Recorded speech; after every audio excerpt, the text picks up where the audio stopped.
নমস্কাৰ বন্ধু বান্ধৱীসকল, আজি মই বনাবলৈ লৈছোঁ কলমৌ শাকৰ ভাজি।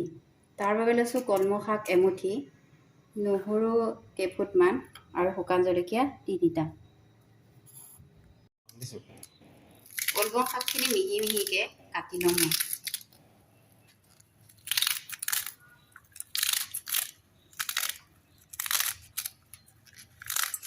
গেছটো অন কৰি কেৰাহীটো পাতি ল'ম।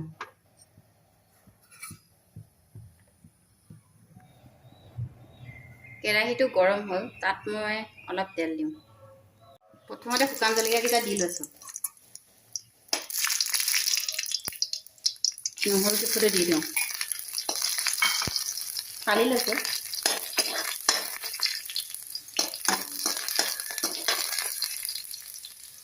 এতিয়া কলমৌখিনি দি দিওঁ।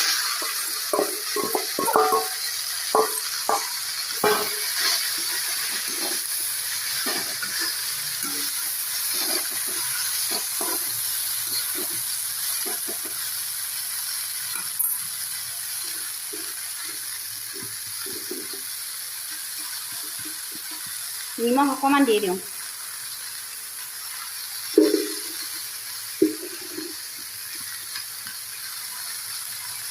আৰু হালধি অলপ দি দিওঁ।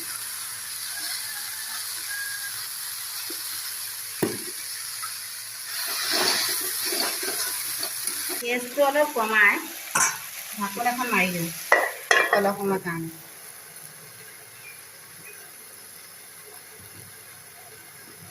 ভাজিখিনি অলপ লৰাই দিছোঁ, ভাপতে সিজি থাকক।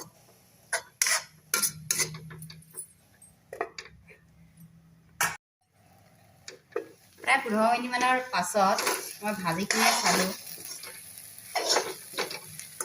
হ'লেই ভাজিখিনি।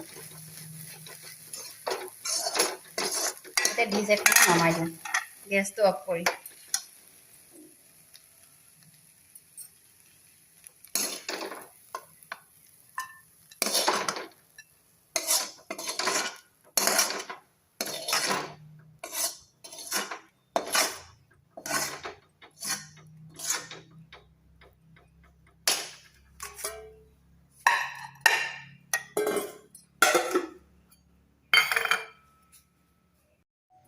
মোৰ আজি কলমৌ শাকৰ ভাজিখিনি হৈ গ'ল।